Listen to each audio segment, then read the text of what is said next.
चलो बेटा, क्या हो गया था भाई?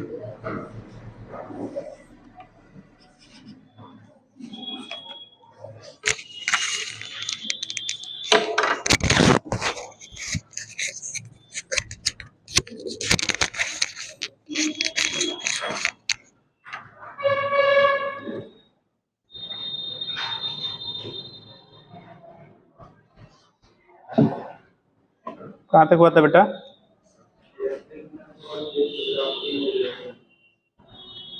Electric current and drift velocity कर लिया था, बता दिया था I equal to n e v d, हो गया था ना। और आपको क्या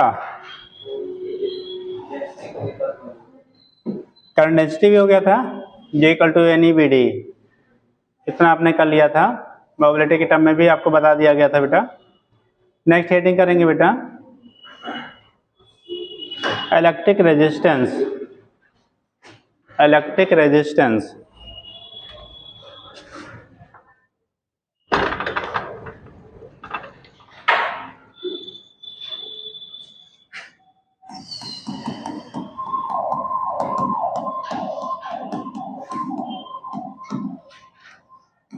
इलेक्ट्रिक रेजिस्टेंस, ठीक।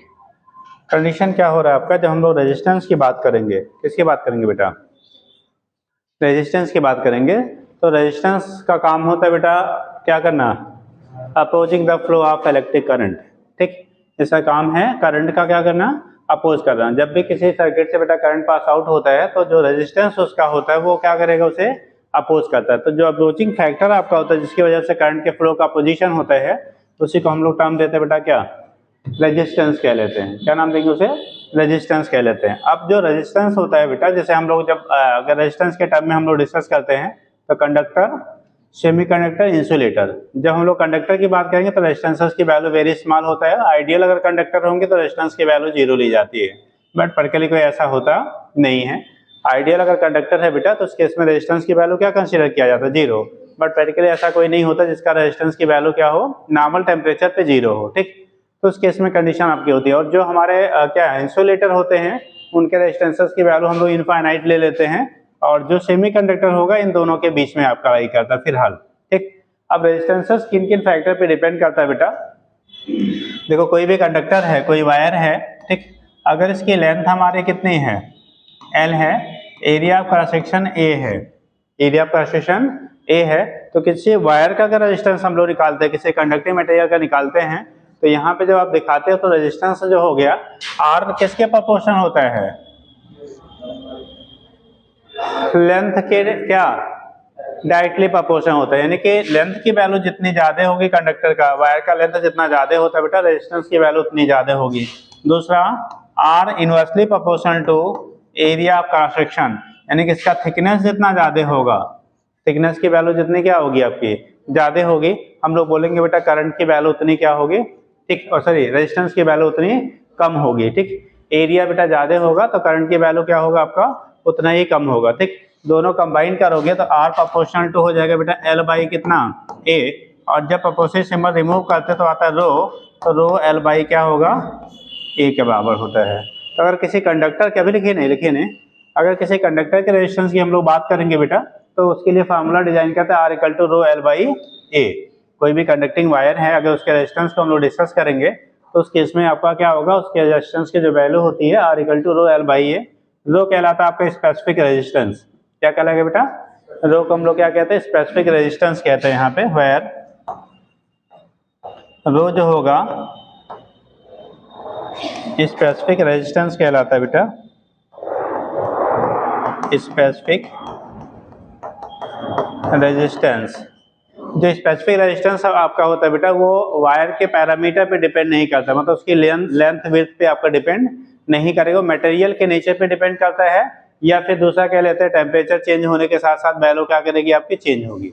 जो मटेरियल है उसके नेचर पे डिपेंड करेगा, और सेकेंडली अगर आप टेम्परेचर वगैरह चेंज करेंगे तो उसके बेस पे आपका चेंज होता है, बट उसकी लेंथ और क्रॉस सेक्शनल एरिया पे आपका नहीं डिपेंड करता है, इंडिपेंडेंट ऑफ क्या पैरामीटर कह लेते हैं, ठीक। मतलब मोटा है पतला है, अगर मटेरियल सेम है, सेम टेम्परेचर पे है तो उसके लिए स्पेसिफिक रेजिस्टेंस की वैल्यू क्या रहेगी, फिक्स रहेगी, बट टेम्परेचर चेंज करते हैं तो वैल्यू आपकी चेंज होती है। ठीक, तो ये केस आपका होता है, यहाँ से निकाल लेते हैं। अगर किसी कंडक्टर की हम लोग बात कर रहे हैं तो रेजिस्टेंसेस को कैसे वहां से आप रिप्रेजेंट करेंगे, उसके बेस पे आपका हो जाता है बेटा। ठीक, तो लिखिएगा, लिखा था क्या, रेजिस्टेंस, पहले आप रेजिस्टेंस लिख लीजिए, फिर उसके बाद बाकी चीजें सब बाद में हम लोग करेंगे। तो लिखा आपने रेजिस्टेंस, देखिए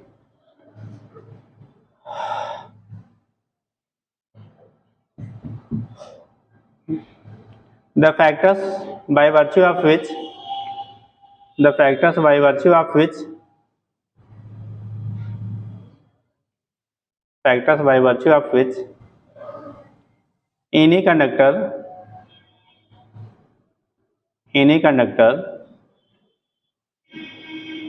opposes the flow of current through it, opposes the flow of current through it, opposes the flow of current through it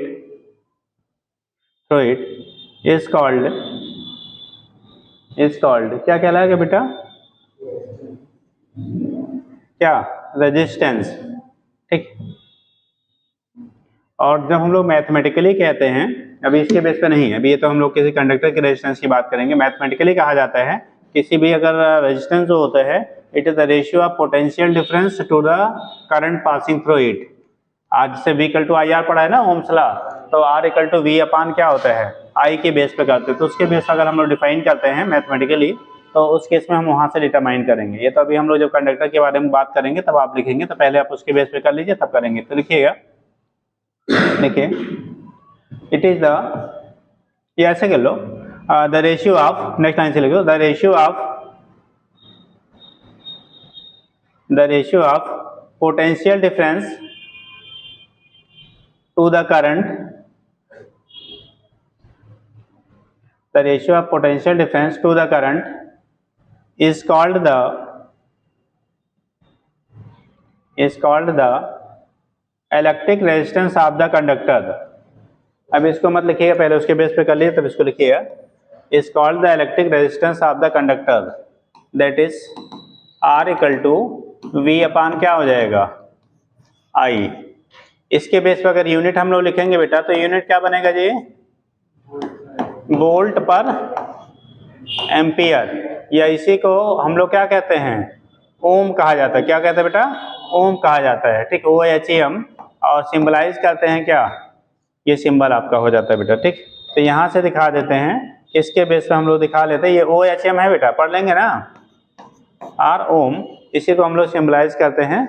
ये सिंबल आपका होता है ओमिक रेजिस्टेंस के लिए, यानी रेजिस्टेंस को डिनोट करने के लिए हम लोग यहाँ से दिखाते हैं। तो ठीक, अब कंडीशन क्या हो गया, एक ओम अगर कहा जाए कितना होगा, तो बेटा 1 ओम, 1 ओम क्या होगा, 1 वोल्ट पर एम्पियर। मतलब अगर किसी भी कंडक्टर के through 1 volt potential difference apply कर रहे हैं और उसमें फ्लो होने वाले करंट की वैल्यू अगर 1 एम्पियर है, तो उस कंडक्टर का जो रेजिस्टेंस होगा बेटा 1 ओम कहलाता है। जैसे मान लो ये कंडक्टर ले लो एज ए, अब इसमें हम लोग पोटेंशियल डिफरेंस जो मेंटेन करना है, अगर वो 1 वोल्ट है, कितना है, 1 वोल्ट का पोटेंशियल डिफरेंस मेंटेन कर रहे हो, और इसमें से फ्लो होने वाले करंट की वैल्यू अगर 1 एम्पियर है, तो इस कंडक्टर का जो रेजिस्टेंस होगा उसे आप 1 ओम कहेंगे।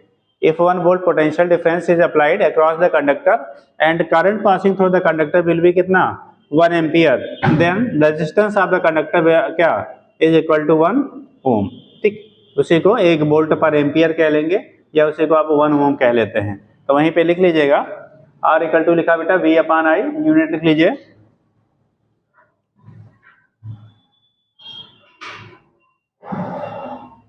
नीचे लिखिएगा,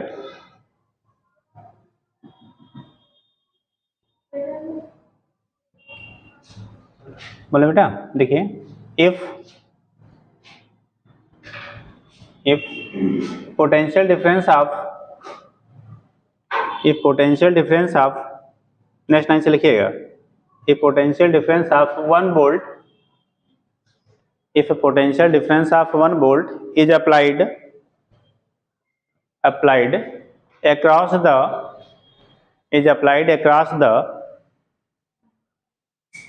1 volt is applied across the terminal of across the terminal of the conductor and current passing through it will be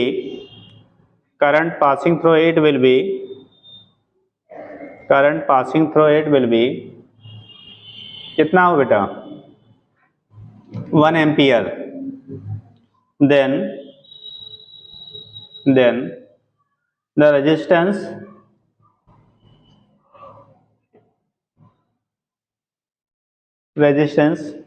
offered by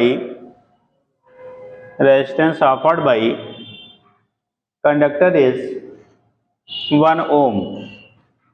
यहीं पे लिख लेंगे 1 ohm, that is if V equal to 1 volt, B की value कितना 1 volt and I की value 1 ampere का current आपका flow हो रहा है, तो यहाँ R की वैल्यू होगी बेटा V अपान I, यानी 1/1 दैट इज 1 एम्पियर के क्या हो जाएगा, सॉरी 1 ओम के क्या हो जाएगा, बराबर हो जाएगा। तो इस केस में क्या होगा, यहाँ पे जब लिखेंगे हम लोग तो वैल्यू आपकी आ जाएगी यही 1 ओम के क्या होगा, बराबर होता है। तो 1 ओम आपका जो होगा या 1 वोल्ट पर एम्पियर जो है वो वैल्यू आपकी अगर किसी कंडक्टर के थ्रू क्या 1 वोल्ट अप्लाई करने पे करंट उसमें 1 एम्पियर पास हो रही, तो उस कंडक्टर का स्पेशली रेजिस्टेंस जो होगा वो 1 ओम कहलाएगा। उस कंडक्टर के रेजिस्टेंस को हम लोग क्या बोलेंगे बेटा 1 ओम कह लेते हैं। तो दिस इज कॉल्ड क्या 1 ओम कहलाएगा। तो इसके बेस पर आप यहाँ से रिप्रेजेंट कर लेते हैं, आर की वैल्यू आपकी जो होगी वो 1 ओम के क्या हो जाएगा, इक्वल हो जाएगा। आर इक्वल टू क्या होगा 1 ओम हो जाएगा। ठीक, तो यहाँ से आपका रिप्रेजेंटेशन हो जाता है, क्या होगा कैसे होगा आप डिनोट कर लेते हैं, हो जाएगा बेटा। तो आर की वैल्यू हो गई 1 ओम के बराबर हो गया, तो इसके बेस पे आप रिप्रेजेंट कर लेते हैं। आगे लिखिएगा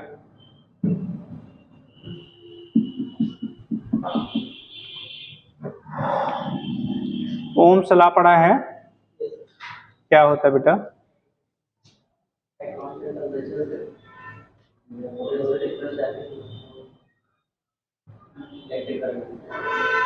directly proportional to electric current.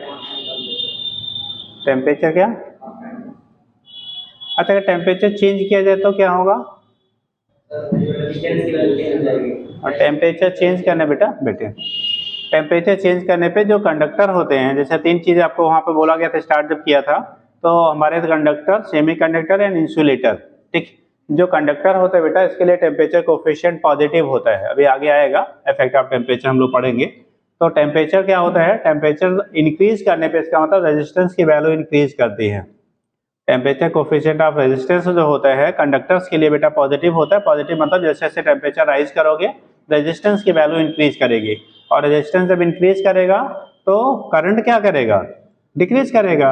और जब सेमी कंडक्टर की हम लोग बात करते हैं बेटा, किसकी बात करेंगे, सेमी कंडक्टर की बात करेंगे, तो उस कंडीशन में टेम्परेचर कोफिशिएंट नेगेटिव होता है, यानी कि सेमी कंडक्टरों का टेम्परेचर बढ़ाओगे तो उस केस में जो करंट की वैल्यू होगी, यानी कि रेजिस्टेंस घटेगा तो करंट की वैल्यू क्या करेगी, इंक्रीज करेगी। और इंसुलेटर के केस में जनरली हम लोग कह लेते हैं टेम्परेचर कोफिशिएंट की वैल्यू 0, वहां पे टेम्परेचर को कोई इफेक्ट नहीं होता है, लेकिन वो ब्रेकडाउन पोटेंशियल तक के लिए हम लोग अप्लाई करते हैं। उससे एक्सेस में अगर पोटेंशियल डिफरेंस मेंटेन हो जाएगा टेम्परेचर डिफरेंस की वजह से, तो वहां पे भी एडप्टली करंट की वैल्यू इंक्रीज कर जाती है। जब आप सेमीकंडक्टर डिवाइसेस पढ़ेंगे तब वहां डिस्कस किया जाएगा। ठीक, तो लिख लीजिए बेटा ओम्स लॉ, OHMS।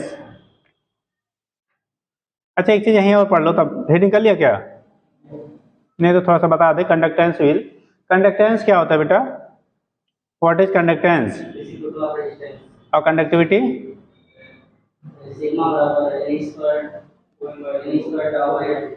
नहीं, वो तो ऐसे किसका रेसिप्रोकल के टर्म में किसमें बोलेंगे, नहीं रेजिस्टिविटी, जैसे हम लोग बोला ना कंडक्टेंस, ठीक, और कंडक्टिविटी, कंडक्टेंस तो रेसिप्रोकल रेजिस्टेंस और उसका यूनिट हो जाएगा, एक होता है साइन होता है और एक होता है ओम का इनवर्स होता है, ओम का पावर -1 या ठीक, मो बोल लेते हैं। ठीक, तो उस कंडीशन में क्या होगा, ये हमारी यूनिट हो जाएगी किसकी, इलेक्ट्रिकल कंडक्टेंस की। ठीक, तो अगर हेडिंग ना करा हो अभी तो लिख ही लीजिए, कर लिया है, नहीं किया है तो लिख लो पहले बेटा, कंडक्टेंस लिख लीजिए, क्योंकि रेजिस्टेंस पढ़ा तो इसी समय कंडक्टेंस देख लीजिए, लिख लिए कंडक्टेंस, इलेक्ट्रिक कंडक्टेंस या कंडक्टेंस कह लेते हैं बेटा, क्योंकि हम लोग इलेक्ट्रिसिटी पढ़ रहे हैं तो इलेक्ट्रिक कंडक्टेंस की बात करेंगे यहाँ पे। देखना, the reciprocal of resistance, reciprocal of resistance is called electrical conductance. The reciprocal of resistance is called electrical conductance. Electrical conductance क्या करें, reciprocal of resistance is called electrical conductance. तो कंडक्टेंस इक्वल टू होते हैं 1 upon क्या, resistance. सब electrical है बेटा, 1 अपान resistance, electrical resistance हम लोग बोलेंगे, ठीक। अगर कंफ्यूजन हो तो यहीं पे लिख ले इलेक्ट्रिकल, इलेक्ट्रिकल, ठीक। इलेक्ट्रिकल रेजिस्टेंस के रेसिप्रोकल के क्या होगा, बराबर होगा। यानी कि यहाँ पे कंडक्टेंस के जो वैल्यू होगी 1 अपान आर के बराबर हो गया। तो यूनिट जब लिखेंगे कंडक्टेंस की, जब यूनिट आप लिखोगे बेटा तो यूनिट क्या हो गया, साई। आप लिखो ओम के पावर -1, OHM पावर -1, या इसे कह लेते हैं मो, MHO। और लिखते हैं कैसे हैं बेटा, ओम के पावर, ओम का जो सिंबल बनाते हैं उसके पावर क्या लिख लेते हैं, -1। कहीं कहीं उल्टा भी करके हुआ दिखा दिया जाता है, ओम के पावर -1। एक जगह कहीं बुक में ऐसा भी छपा हुआ था, उसी ने पलट दिया, कहा लो इसको भी हम लोग चेंज कर लेते हैं, बट ऐसा सिमुलेशन ऐसे होता नहीं है, इसी के पावर -1 कर लेते हैं, ठीक। तो ये केस आपका होता है, यहाँ से दिखा लेंगे। एक चीज और, आपने यहाँ रेजिस्टेंस की बात किया था, तो डायमेंशन की अगर आप बात करोगे तो क्या होगा बेटा, अगर डायमेंशन की हम लोग बात करते हैं तो क्या होगा, इसी के दूसरी यूनिट साइमन भी बोलते हैं, मो के पावर -1, या उसी को साइमन बोला जाता है, क्या, SIEMEN लिख लीजिएगा, मो के पावर -1 और साइमन, SIEMEN लिख दें, और SIEMEN साइमन बोलते बेटा। इसी का दूसरा यूनिट क्या लेते बोल लेते हम लोग, साइमन बोल लेते बेटा, ठीक, आल्सो कॉल्ड साइमन, ठीक। अब यहाँ पे अगर हम लोग बात करते हैं कि जैसे रेजिस्टेंस लिया था, रेजिस्टेंस का भी डायमेंशन आपने नहीं लिखा है तो लिख लीजिएगा, डायमेंशन रेजिस्टेंस का क्या होगा, कंडक्टेंस का क्या होगा, पहले रेजिस्टेंस का बता दो। डायमेंशन जैसे यहाँ पे यूनिट आपने लिखा था ना, तो अगर डायमेंशन हम लोग लिखे बेटा यहीं पे, अगर लिख लेते हैं डायमेंशन, तो डायमेंशन क्या हो जाएगा, कितने लोग बताएंगे, डायमेंशन क्या होगा,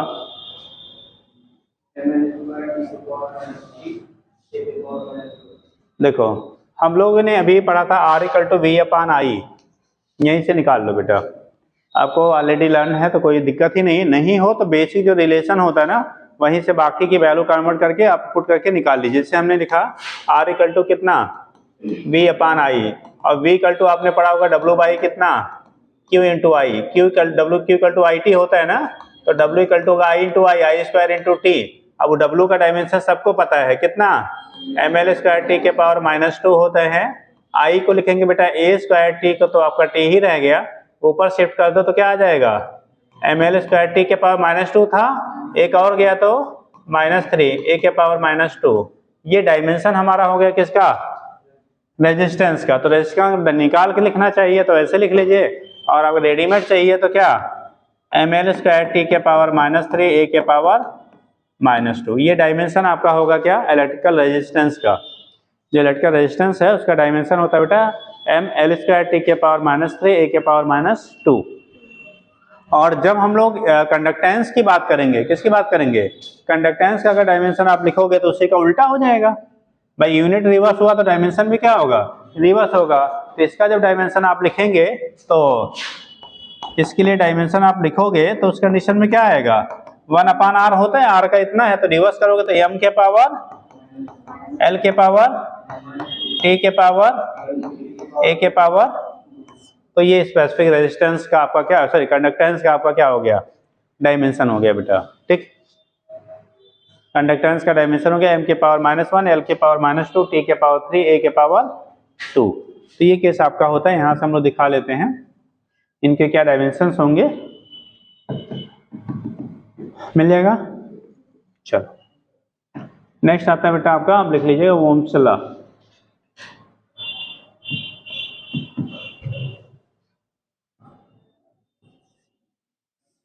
ओम्स लॉ,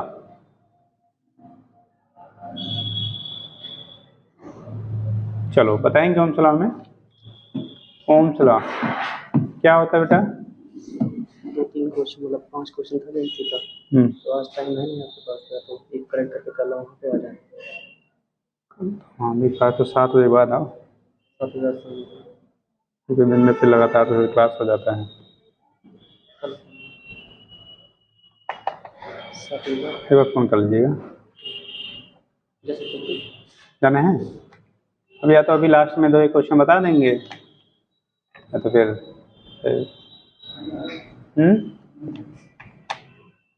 फ़ोन करके दबाइए। चलो देखो, ओम्स लॉ हो गया, ठीक। तो इस केस में क्या लिखेंगे आप? जब ओम्स लॉ के अकॉर्डिंग आप करोगे, किसके अकॉर्डिंग करेंगे? ओम्स लॉ के अकॉर्डिंग करेंगे तो कंडीशन क्या होगा?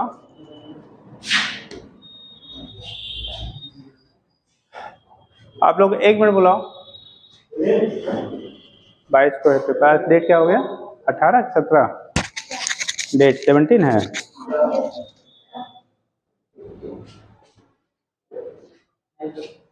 फिर अभी या तो लास्ट में जो है 10 मिनट पहले इधर वाला रोक के, कितने क्वेश्चन हैं? तो 2-4 पूछ लिया, फिर बात पूछ लिएगा 2-1, या तो फिर टाइम निकाल के वही।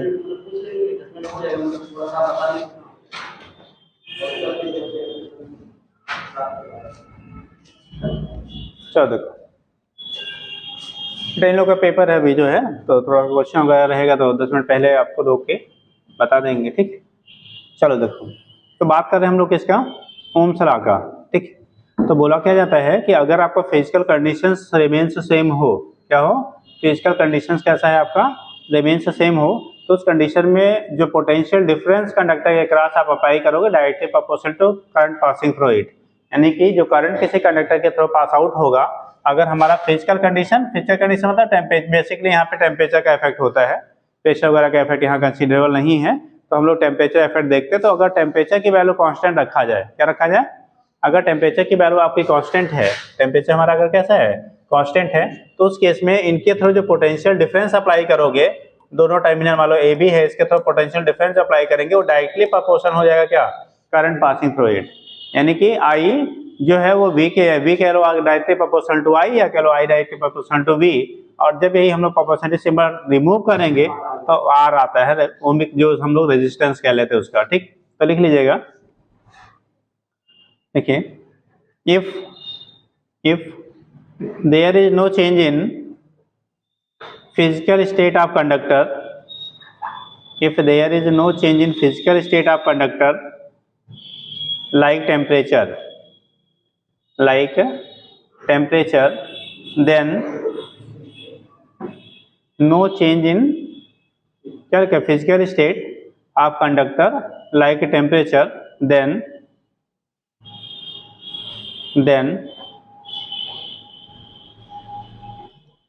the ratio of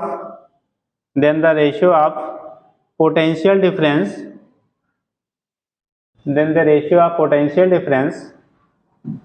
applied at its end and the current flowing through the conductor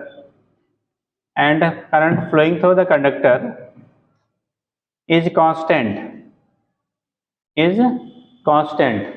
that is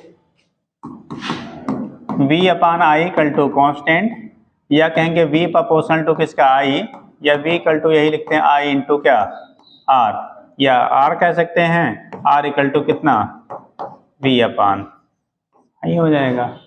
मतलब जो पोटेंशियल डिफरेंस और करंट का रेशियो होगा, अगर फिजिकल स्टेट को हम लोग बेटा कांस्टेंट रखते हैं तो उस कंडीशन में उसकी वैल्यू कांस्टेंट रहेगी। बी और आई का जो रेशियो होगा वो कैसा रहेगा? कांस्टेंट रहेगा, या कह लो बी डायरेक्टली प्रोपोर्शनल टू आई होगा, या वी इक्वल टू आपने कहा आई आर, आर की वैल्यू निकालेंगे तो वी अपॉन आई के क्या हो जाएगा? इक्वल हो जाएगा। तो ये केस आपका होता है, इसी को हम लोग टर्म देते बेटा ओम्स लॉ। लेकिन ये रेशियो तभी तक कांस्टेंट मिलेगा जब तक हमारा टेम्परेचर की वैल्यू नियरली हम लोग क्या रखते हैं? कांस्टेंट रखते हैं बेटा, ठीक। कांस्टेंट रखते हैं क्योंकि टेम्परेचर चेंज करने के साथ साथ हमारा क्या होगा? रेजिस्टेंस की वैल्यू वेरी करती है, और जब रेजिस्टेंस वेरी करेगा तो इनका रेशियो भी हमारा क्या करेगा? डिफर करने लगेगा, यानी कि करंट की वैल्यू भी हमारी क्या करेगी? वेरी करने लगती है। ठीक, तो हम लोग कांस्टेंट टेम्परेचर के लिए हम लोग बेसिकली इसको यूज़ किया जाता है। किसके लिए? Constant temperature. अगर आप टेम्परेचर रेंज चेंज कर रहे हैं, टेम्परेचर की वैल्यू वेरी कराएंगे, तब वहाँ पे फिर हमारा जो ग्राफ ड्रा करोगे वो स्ट्रेट लाइन नहीं मिलता है। अगर टेम्परेचर की वैल्यू आप चेंज कर रहे हैं कंटिन्यूसली बेटा, तो जो V और I के बीच में ग्राफ होगा ना, जैसे अगर आप फ्लो बनाते हैं V और I के बीच में, अगर V और I के बीच में ग्राफ बनाएंगे तो ये हमें कैसा मिलेगा? ये कब है? जब T की वैल्यू कैसी है? कांस्टेंट है, तब उस केस में इसका ग्राफ जो होता है वो हमारा कैसा मिल रहा है? स्ट्रेट लाइन मिल रहा है। T की वैल्यू अगर कांस्टेंट है तो जो ग्राफ आपका होगा कैसा होगा? स्ट्रेट लाइन होगा। यानी कि यहाँ पे स्लोप थीटा जो होगा, थीटा की वैल्यू क्या रहेगी? कांस्टेंट रहेगा। ठीक, कांस्टेंट टेम्परेचर पे इसका जो स्लोप है थीटा कांस्टेंट है, तो ये R को रिप्रेजेंट करेगा। किसको? VI का जो ग्राफ रेशियो होगा वो किसको रिप्रेजेंट करेगा? R को रिप्रेजेंट करेगा। और उसकी वैल्यू कांस्टेंट तभी तक रहेगी जब तक हम लोग टेम्परेचर की वैल्यू कांस्टेंट रख रहे हैं। लेकिन ये जो ग्राफ हम लोग बनाते हैं वो किसी मेटल के लिए है बेटा। किसके लिए है? कंडक्टर कह लो। ये मेटेलिक कंडक्टर के लिए हम लोग इसको मेटल या ब्रैकेट में कर लो क्या? कंडक्टर। वो भी कंडक्टर, मेटेलिक कंडक्टर के लिए हम लोग इसका यूज करते हैं। इसके लिए जो मेटेलिक कंडक्टर है हम लोग उसके लिए इसका यूज करते हैं। तो स्लोप जो रहेगा वो हमारा कांस्टेंट रहता है। ठीक, स्लोप की वैल्यू क्या होगी आपकी? कांस्टेंट रहेगी जब तक हमारा कैसा है? वो मेटेलिक है। क्योंकि आपने सेमी कंडक्टर वगैरह में पढ़ा होगा, ऐसा सिग्मॉइड टाइप का बनता है। टार्च बल्ब के लिए बताया गया होगा, डायोड वाल्व के लिए बताया गया होगा। तो वहाँ पे स्टेट नहीं मिलता है क्योंकि वो नॉन ओमिक रेजिस्टेंसेस होती हैं। तो ये एप्लीकेबल जो होता है वो ओमिक रेजिस्टेंस यानी कि जो ओम्स लॉ को फॉलो करे, उससे के लिए हम लोग इसको बेटा यूज करते हैं। ठीक है, तो याद रखेंगे। ग्राफ वहीं चाहे बना लीजिए। नीचे क्या लिख लिया बेटा?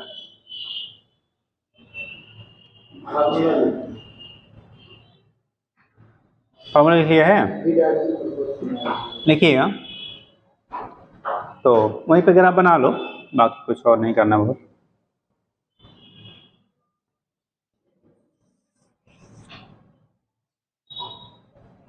T की वैल्यू कांस्टेंट है तो स्लोप हमारा कांस्टेंट रहेगा। सेम मेटल के लिए, मटेरियल अगर चेंज नहीं कर रहे हैं तो।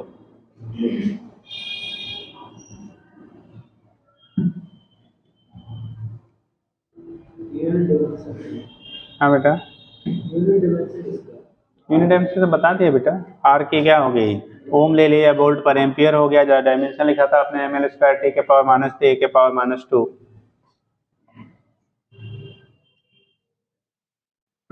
बोला जाता है ohms law is a fundamental law या universal law are not?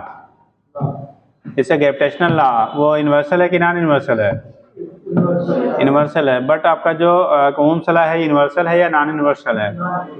Non. समझ लो बेटा, यूनिवर्सल नॉन यूनिवर्सल का मतलब जो हर जगह अप्लीकेबल हो उसे हम लोग यूनिवर्सल कहते हैं। जो चेंज नहीं हो, हर जगह अप्लीकेबल हो, लिविंग हो, नॉन लिविंग हो, चार्ज हो, अनचार्ज हो, सबके लिए लागू हो। और जो हमारे कुछ स्पेसिफिक सब्सटेंसेस या कंडीशन में लागू होता है उसे नॉन यूनिवर्सल कहते हैं। जैसे ओम्स लॉ है, ओमिक कंडक्टर अगर आपका है तब तो फॉलो होगा। अगर नॉन ओमिक होगा बेटा तो उस कंडीशन में ये फॉलो नहीं होता है। उस केस में आपका फॉलो नहीं होगा। और जब फॉलो नहीं होगा तब उस कंडीशन में हम लोग क्या कह लेंगे? उसे नॉन ओमिक कह लेंगे। और नॉन ओमिक होगा तो इसलिए चूंकि फॉलो वहां नहीं हो रहा है तो इसलिए नॉन यूनिवर्सल कहा जाता है। यूनिवर्सल नहीं होता है। तो वहीं पे एरो लॉ का एक पॉइंट बना लो। Ohm's law is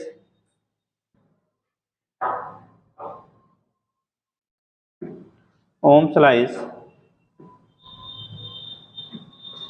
not a fundamental law of nature,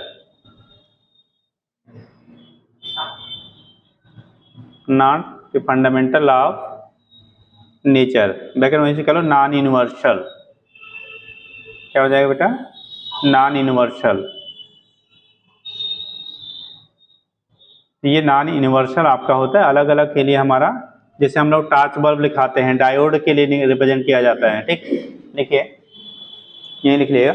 since it is not completely applicable for all materials, not completely applicable for all materials। ये सभी मटेरियल के लिए completely बेटा applicable नहीं होता है। एग्जाम्पल कर लो, like torch bulb, diode, etc। Torch bulb like torch bulb diode etc। जब हम लोग ग्राफ बनाते हैं बेटा ना टार्च बल्ब के लिए आई एंड बी के बीच में, ये ग्राफ ऐसे मिलेगा आपको। ये वी एक्स एक्सिस में ले रहे हैं हम लोग, तो ये जो स्लोप स्ट्रेट जा रहा था बेटा ना, अब देखो कैसा हो गया, कर्व्ड हो गया। ऐसे ही जब हम लोग डायोड के लिए बनाते हैं तो वहां पे भी आपका कैसा है, ये टार्च बल्ब के लिए है, टार्च बल्ब के लिए आपका है। डायोड के लिए जब हम लोग ग्राफ बनाते हैं तो सिग्मॉइड बनता है, कैसा, सिग्मॉइड का बनता है। जब डायोड के लिए हम लोग बनाते हैं तो ये कुछ सिग्मॉइड टाइप का बनता है, इस टाइप का होता है, इसे कहते हैं डायोड के लिए। किसके है, डायोड के लिए हम लोग जब बनाते हैं तो ये सिग्मॉइड है, यानी कि रेजिस्टेंसेस की वैल्यू कैसे हो रहा है, चेंज होता जा रहा है। रेजिस्टेंस रेशियो चेंज होगा ना, तो पॉइंट टू पॉइंट रेजिस्टेंस की वैल्यू भी क्या होगी आपकी, चेंज होती जाती है। ऐसे ही टार्च बल्ब का भी क्या होगा, रेजिस्टेंसेस की वैल्यू पहले क्या हो, वी आई का ग्राफ जब बनाते हैं तो वोल्टेज बढ़ाने के साथ साथ करंट की वैल्यू पहले तेजी से बढ़ती है, फिर रेट जो होता है वो कम होता जाता है, क्योंकि रेजिस्टेंसेस की वैल्यू इंक्रीज करती जाती है। इसीलिए ठीक है, बाद में क्या होता है, आप ऐसे ले लो जो फिलामेंट होता है ना, क्या होते हैं, जो फिलामेंट आपका होता है वहां भी हमारा कंडीशन क्या होता है, वेरी करता है, एग्जैक्टली नहीं फॉलो होता है। वैसे मोस्टली तो होता है बट एग्जैक्टली नहीं कर लेते हैं, वहां भी वेरिएशन थोड़ा आता है। ठीक, तो ये हाँ बेटा, नहीं वोल्टेज नहीं जीरो कर रहे हैं, जैसे जैसे वोल्टेज बढ़ा रहे हैं, वोल्टेज बढ़ाने के साथ साथ करंट उसी रेशियो में नहीं बढ़ रहा है। देखो यहाँ पे अगर आप स्लोप निकालोगे, इस केस में अगर स्लोप हम लोग ड्रा करते हैं बेटा, यहाँ देखो अगर टेंजेंट ड्रा करो तो टेंजेंट ड्रा करोगे यहाँ पे θ1 मान लीजिए, और इस पोजीशन पे अगर आप टेंजेंट ड्रा करेंगे तो ये θ2 है। देखो θ1 ग्रेटर देन कितना है, θ2 है। ठीक, θ1 ग्रेटर देन क्या है, θ2 है। इसका मतलब क्या है, स्लोप हमारा बदल रहा है ना, और जब स्लोप बदलेगा तो इसका तो रेजिस्टेंस की जो वैल्यू होगी वो हमारा चेंज होता रहता है। मतलब रेजिस्टेंस में वेरिएशन है, कांस्टेंट नहीं है। जिनमें कांस्टेंट रहेगा हम बोलेंगे वो ओमिक यानी ओम्स लॉ को फॉलो करेंगे, और जिसमें क्या हो रहा है आपका वैल्यू बदल रहा है, ये इसका मतलब वो हो गया नॉन ओमिक हो गया। तो ये नॉन ओमिक रेजिस्टेंसेस कहलाते हैं। ये दोनों कैसे हैं आपके, इसी को नॉन ओमिक कहा जाता है, नॉन ओमिक सर्किट या नॉन ओमिक रेजिस्टेंसेस कहलाएंगे। मतलब ये ओम्स लॉ को फॉलो नहीं कर रहे हैं। ठीक,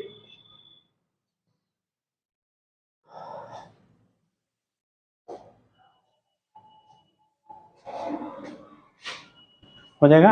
और इनके जो रेजिस्टेंसेस होते हैं उसे टर्म दिया जाता है डायनेमिक रेजिस्टेंस।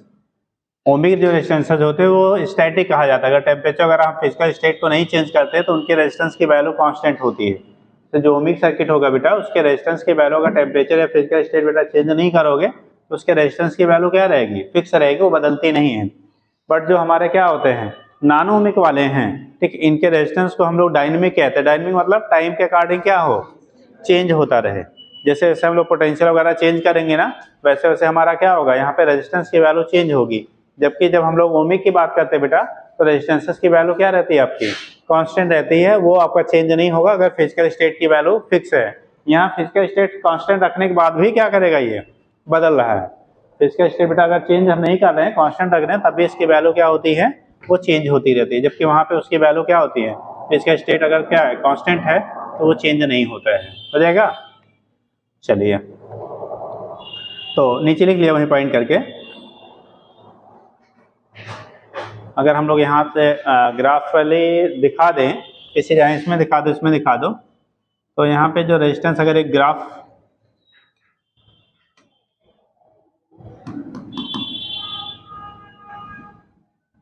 ऐसे पॉइंट पे दिखाइए जहाँ से वेरिएशन आपको दिखे।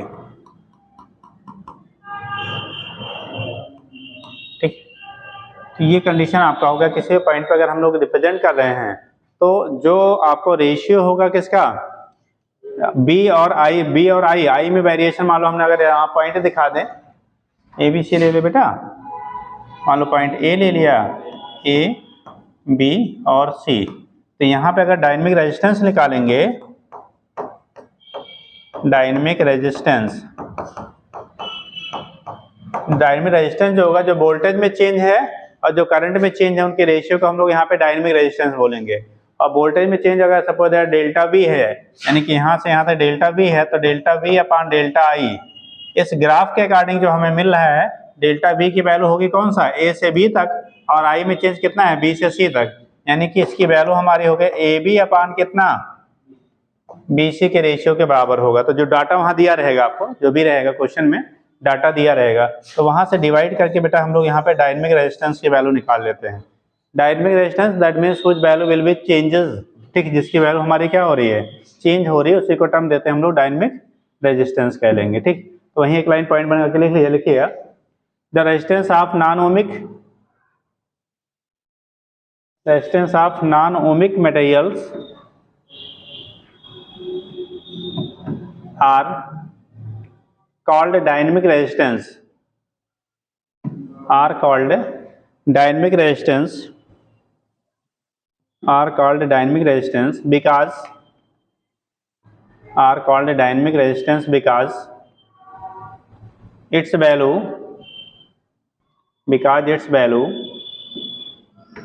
will be changes,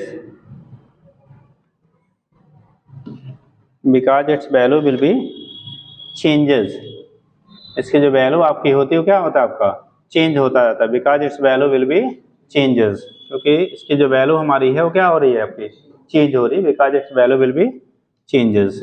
ठीक,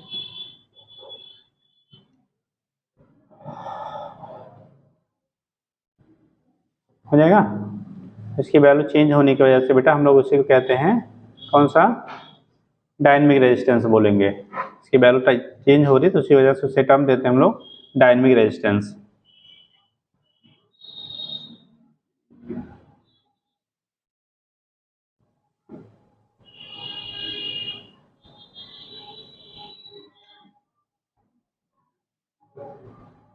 हो जाएगा। नेक्स्ट करेंगे, अब इस पे क्वेश्चन भी बनता है बेटा, एक लिख लीजिए। हाँ जी, कोई है क्वेश्चन, लिख लीजिए। Determine dynamic resistance of A diode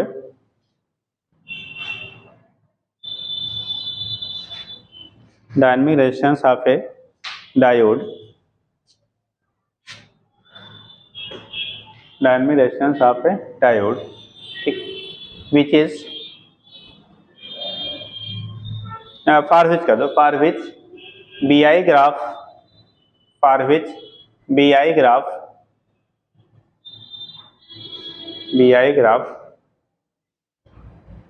is shown in figure। हम यहाँ से अलग बना दे रहे हैं बेटा। अब जो डायनेमिक रेजिस्टेंस आप निकालोगे ना, हर जगह कांस्टेंट नहीं रहेगा बेटा। जैसे ओमिक रेजिस्टेंस कहीं निकाल लिया, हर जगह सेम है, लेकिन डायनेमिक रेजिस्टेंस जहां निकालोगे उतने पॉइंट के बीच का वो डायनेमिक रेजिस्टेंस होगा। आप ये नहीं कह सकते आप पूरा का उतना ही है, वो हम जिस पॉइंट के बीच में फाइंड आउट करेंगे बेटा, वो कंडीशन हमारा होगा। जैसे हम लोगों ने ऐसे ग्राफ कुछ बना है समथिंग, अब ले लिया हमने, देख ये वर्जिन हो गया 10, 20, 30, 40, ठीक, और करंट की वैल्यू करस्पॉन्डिंग आपको दिया जा रहा है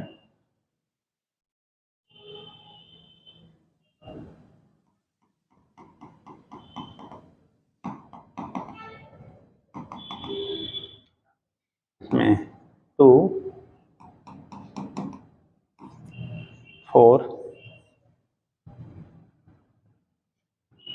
ये जहाँ से जाके टच करेगा समथिंग यहाँ आएगा, ठीक, यहीं से ले लेते हैं 2, 4। तो कंडीशन आपको दिया गया, ये करंट जो दिया गया है ये बेटा आप ले लो इसको बोल्ट में, अगर हम लोग लेते हैं ये बोल्ट में है, और इसकी वैल्यू हमारी एम्पियर ही ले लेते हैं, मिली एम्पियर में है बेटा। किसमें दिया गया है, मिली एम्पियर में आपको दिया गया करंट की वैल्यू। तो फाइंड क्या करना है, फाइंड करना कि लिखिए, ग्राफ दिखा दीजिए तब नीचे लिखिएगा, क्योंकि यहाँ पे डायनेमिक रेजिस्टेंस की वैल्यू पॉइंट टू पॉइंट क्या करेगा, वेरी कर, तो जितने के बीच में पूछा जाएगा उतने के लिए आप निकालोगे। हम इसको थोड़ा सा कंप्लीट करके और 2 पार्ट कर देते हैं।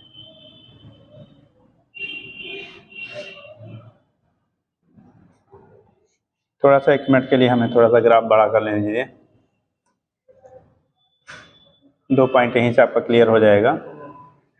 आई है मिली एम्पियर में और इससे करस्पॉन्डिंग पॉइंट हमें मिलेगा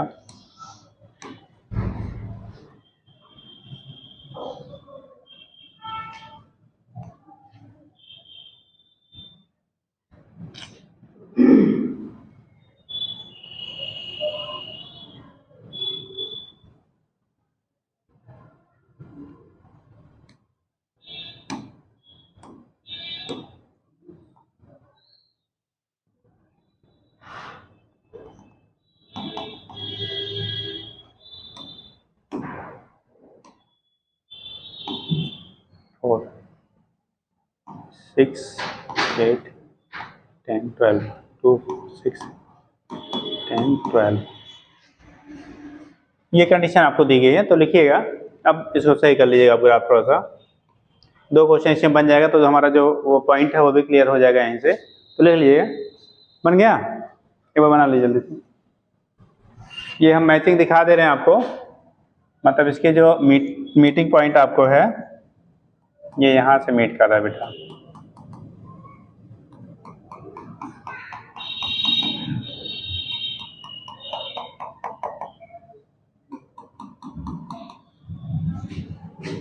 ये समथिंग लाइनिंग आपको दी गई है,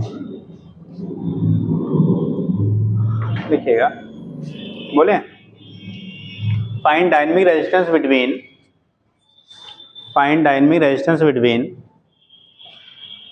10 to 20 volt and 30 to 40 volt.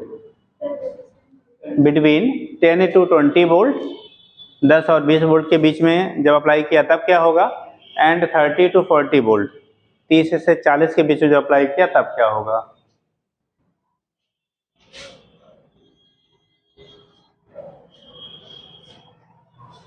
वैसे ग्राफ यहाँ पे रुक जाइएगा, ग्राफ थोड़ा सा हम चेंज करना चाह रहे हैं बेटा, हल्का सा पॉइंट को।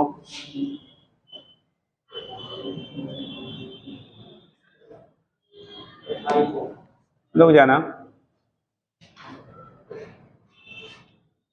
ग्राफ एक्चुअली जो बनाया गया है वो बहुत, जो बनाना था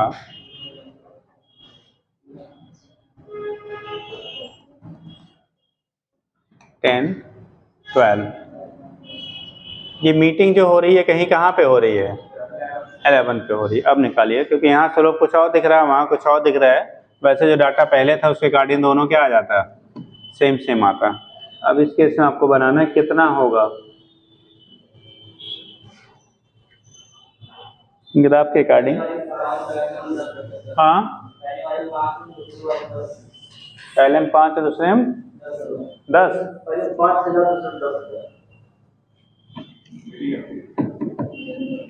मिली एम्पियर है।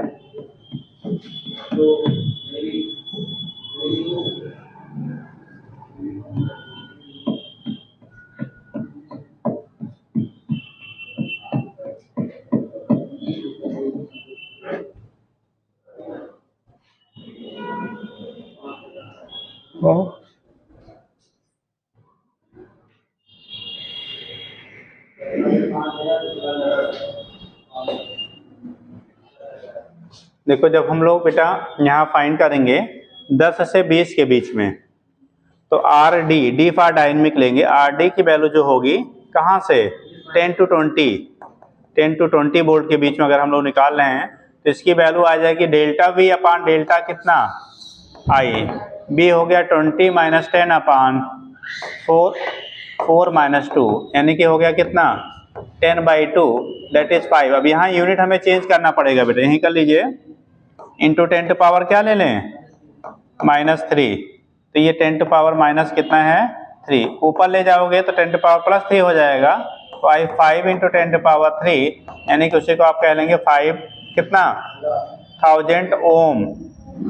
और जब हम लोग डायनेमिक रेजिस्टेंस की वैल्यू 30 to 40 वोल्ट के बीच में निकालेंगे तो ये भी डेल्टा वी अपान डेल्टा आई, तो यहाँ वैल्यू हो गया कितना 40 - 30 अपान 12 - 11, ये 12 है बेटा, 12 - 11 इंटू दोनों में पावर क्या चूंकि उसमें था तो हमने पावर दोनों का कॉमन कर लिया 10⁻3। यहाँ आ गया 10/1, ऊपर जाएगा तो 10 इंटू कितना 10⁻3 दैट इज 10,000 क्या ओम। तो जब यहाँ पे आपको है 30 से 40 वोल्ट के बीच में, तो उस केस में आपका डायनेमिक रेजिस्टेंस की वैल्यू 10,000 ओम मिल रहा है। और जब हम लोग कहाँ से 10 to 20 वोल्ट के बीच में आप फाइंड करें तो डायनेमिक रेजिस्टेंस की वैल्यू 5,000 वोल्ट के 5,000 क्या हो गया ओम के बराबर हो गया। तो इसके बेस पे हम लोग यहाँ से क्या करेंगे रिप्रेजेंट कर लेते हैं, कितना आपका होगा वो रिप्रेजेंटेशन बेटा हो जाता है, हो जाएगा। चलिए तो यहाँ से आपका कैलकुलेट कर लेते हैं क्या होगा, नोट कर लीजिएगा। हो गया भाई सबका, नेक्स्ट लिखिएगा। नहीं अगला हेडिंग कर लीजिए।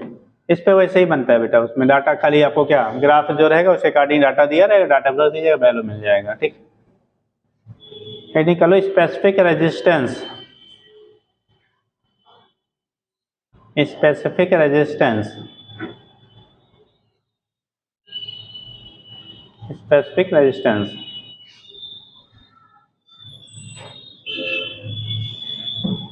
अब इसको डिफाइन करने के जैसे हम लोग कहते हैं R = रो L बाई ए, एक तो रिलेशन वहां से निकालते हैं, दूसरा होता है बेटा फील्ड के टर्म में, फील्ड और करंट डेंसिटी के टर्म में निकालते हैं। तो उस पर भी न्यूमेरिकल चूंकि पूछा गया है तो आप दोनों के टर्म में लिख लीजिएगा। लिखिएगा स्पेसिफिक रेजिस्टेंस, या इसी को इलेक्ट्रिकल रेजिस्टिविटी भी कहते हैं बेटा, स्पेसिफिक रेजिस्टेंस। तो हम लोग फील्ड के टर्म में भी लिख ले रहे हैं और जो पोटेंशियल डिफरेंस आप अप्लाई करेंगे उसके टर्म में भी लिख लेंगे, करंट के टर्म में। लिखिएगा स्पेसिफिक रेजिस्टेंस लिखिए, when current flow in a conductor, when current flow in a conductor, when current flow in a conductor, लिखिए the ratio of intensity of the electric field, the ratio of the intensity of electric field, ratio of intensity of electric field E, capital E, electric field capital E at any point, at any point, ratio of electric field capital at any point, किसी जिस point पर आप निकाल लो, at any point within the conductor, any point within the conductor and the current density J, and the current density J, and the current density J at that point, and the current density J at that point is called resistivity of the conductor, is called resistivity of the conductor, that is क्या होगा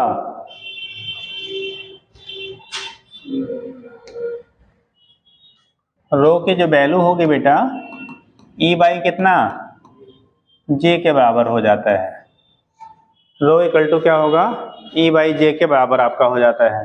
E हो गया electric field उस point पे, और जहां पे आपको क्या कर रहे हैं डिटरमाइन कर रहे हैं, और जो आपका रो है वो क्या है, सॉरी क्या J जो है वो उस पॉइंट पे हमारी करंट क्या है डेंसिटी है। मतलब जैसे कंडक्टर है, अब किसी पॉइंट पर हमने लिया, इस पॉइंट पे अगर हमारा फील्ड की वैल्यू E है और आपका क्या जो करंट डेंसिटी इस पॉइंट पे है वो J है, तो उसका जो स्पेसिफिक रेजिस्टेंस आपका होगा उसकी value rho equal to E by J होगा।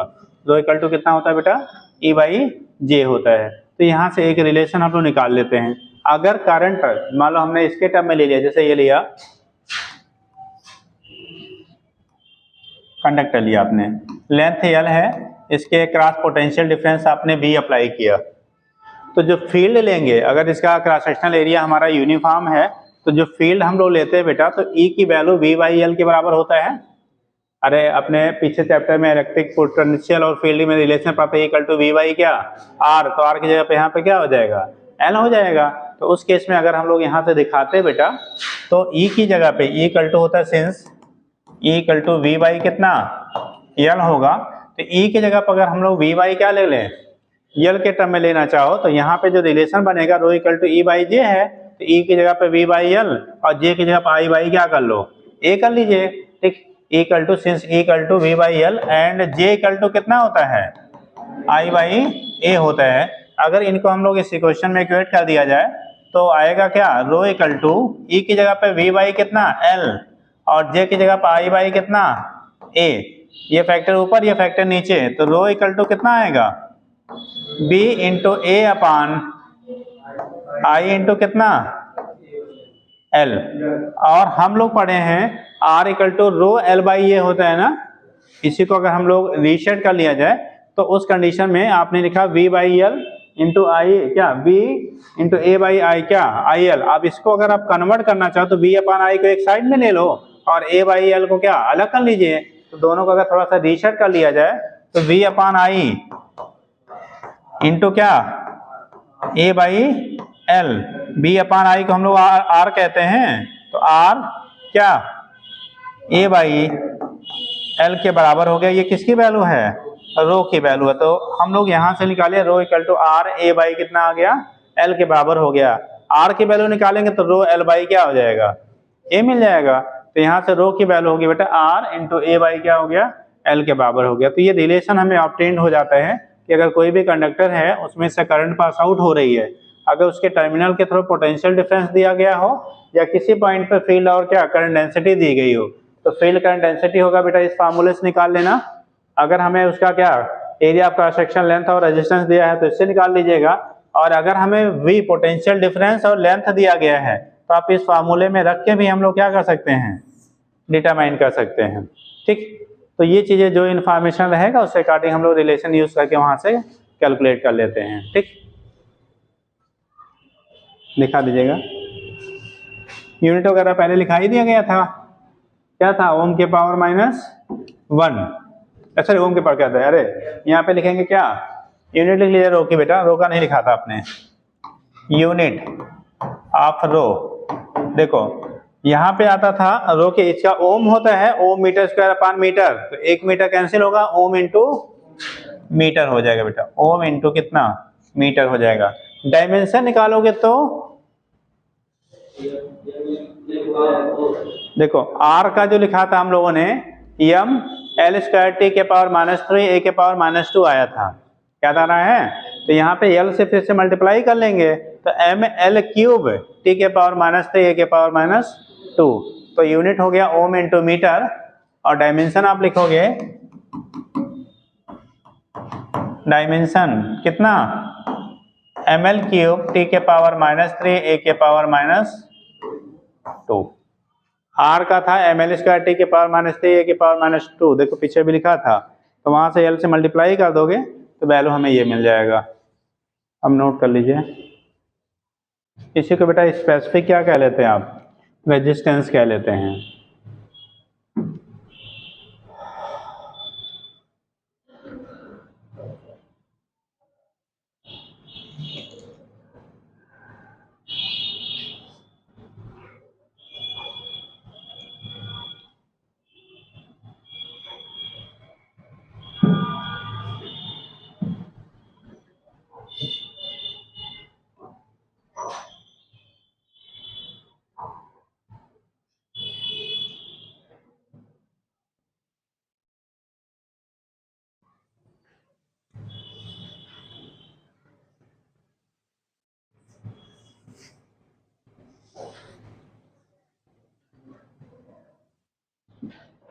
हो जाएगा।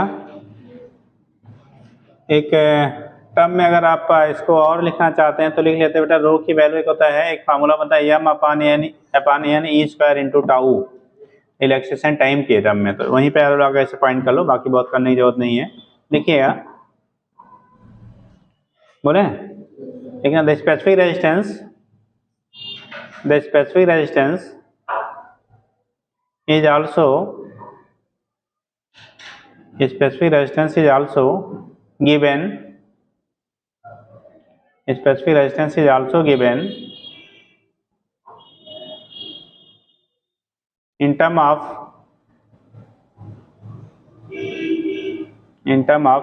material parameter MATERIALS materials parameter which is given by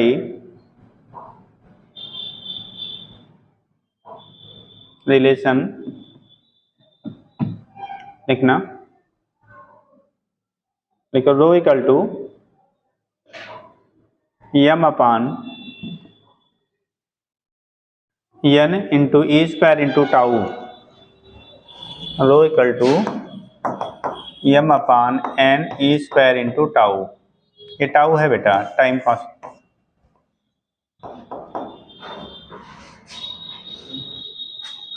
ठीक, तो ये अगर इसके टर्म में लिखना चाहते हैं तो यहाँ से भी हम लोग बेटा डिटरमाइन कर लेते हैं, बट पूछे जाने जो मेन पैटर्न हमारा वो उसी के टर्म में पूछा जाता है बेटा। ठीक,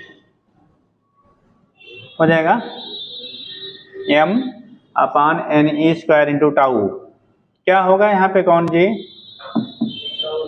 tau relaxation time, e electronic charge, n number of क्या इलेक्ट्रॉन पर यूनिट वॉल्यूम जो लेते थे। ठीक, तो वो चीज़ आप उसके टर्म में लेते हैं, यहाँ से दिखा देते हैं। नेक्स्ट पॉइंट लिख लीजिएगा, स्पेसिफिक कंडक्टेंस। स्पेसिफिक अगला हेडिंग कर लीजिएगा, स्पेसिफिक कंडक्टेंस। स्पेसिफिक कंडक्टेंस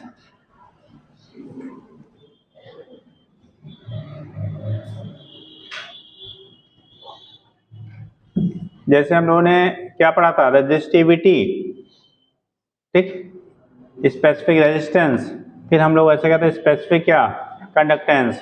तो जब हम लोग स्पेसिफिक कंडक्टेंस बोलेंगे बेटा तो स्पेसिफिक रेजिस्टेंस के रेसिप्रोकल को क्या बोलेंगे? Specific conductance. जैसे वहाँ कंडक्टिविटी रेसिप्रोकल ऑफ क्या रेजिस्टिविटी यानी रेजिस्टेंस लिया था, ऐसे यहाँ पे जो रेसिप्रोकल होगा बेटा स्पेसिफिक रेजिस्टेंस रो का जो आपका रेसिप्रोकल होगा उसे कहेंगे हम लोग क्या स्पेसिफिक कंडक्टेंस। तो लिख लीजिएगा, the reciprocal of specific resistance, reciprocal of specific resistance is called specific conductance।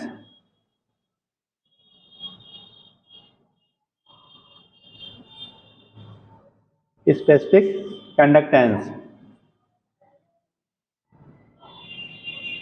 specific conductance and given as specific conductance को बेटा सिग्मा से दिखाते हैं। जो स्पेसिफिक कंडक्टेंस होगा, specific conductance sigma equal to 1 upon क्या रो। अब यूनिट लिखेंगे तो क्या होगा बेटा, यूनिट लिखोगे तो क्या आएगा, आपने रो का लिखा था ओम इंटू मीटर। ठीक, तो रिवर्स होगा तो ओम के पावर -1 इंटू मीटर के पावर -1, और ओम का इनवर्स लिखा था तो उसी को मोह या साइमन कह लिया था। ठीक, तो उस टाइम में भी हम लोग इसको कन्वर्ट करके ले सकते हैं। फिलहाल आप ऐसे लिख लीजिए, ये हो जाएगा यूनिट ओम के पावर क्या -1 मीटर के पावर -1। ठीक, ओम के पावर -1 मीटर के पावर -1। ठीक, तो जितना आपको रेजिस्टेंस स्पेसिफिक रेजिस्टेंस की वैल्यू जितनी कम उसका स्पेसिफिक कंडक्टेंस उतना हाई। तो कंडक्टेंस हाई होने का मतलब क्या होगा, वो उसमें से करंट इजीली फ्लो होगा या टिपिकली इजीली। जितना कंडक्टेंस बेटा मटेरियल का ज़्यादा होता है वो उतना ही इजीली उसमें से करंट क्या होगा आपका पास आउट होगा। तो करंट उतना ही आसानी से पास आउट होता है जितना उसका क्या होगा इस कंडक्टेंस की वैल्यू आपकी हाई होगी। ठीक, तो ये केस आपका होता है, इसके बेस पर हम लोग दिखा लेते हैं। तो ये तो जनरल कंडीशन हो गया, क्या होगा कैसे होगा बेटा। अब लिख लीजिएगा, बोले हेडिंग करेंगे रेजिस्टेंस ऑफ ए कंडक्ट, लिखिए resistance of a conducting wire.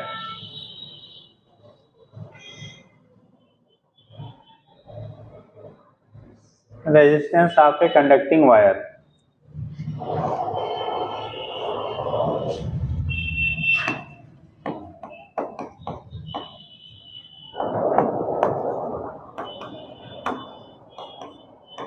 Conducting wire, देखो अभी जो स्टार्टिंग में बताया था बेटा, अगर कंडक्टर है, लेंथ एल है, area of cross section A है।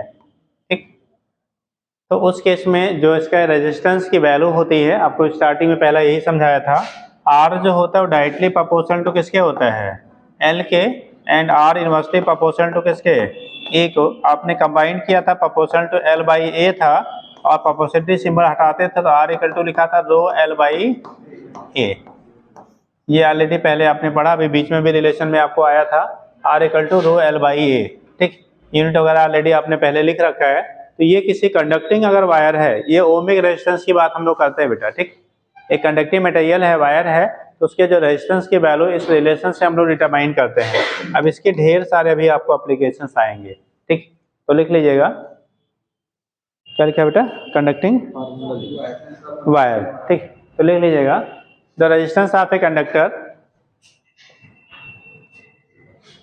resistance of a conductor is directly proportional to its length of a conductor is directly proportional to its length and inversely proportional to directly proportional to its length and inversely proportional to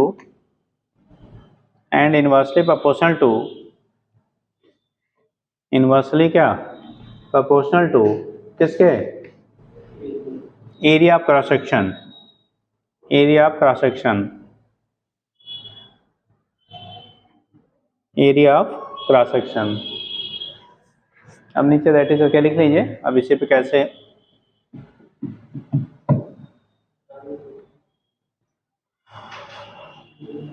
area आप क्या लिखा है बेटा, cross section.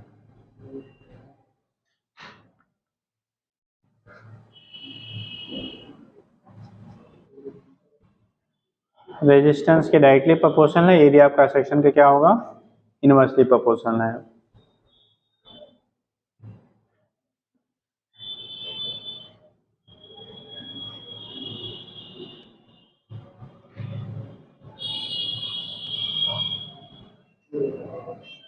Note कर लिया, unit वगैरह पहले किया ही बेटा। अब कंडीशन क्या बनता है, देखो बोला जाता कोई भी वायर है, अगर वायर की लेंथ को इंक्रीज कर रहे हो आप, तो उसके रेजिस्टेंस की वैल्यू पे क्या इफेक्ट होगा।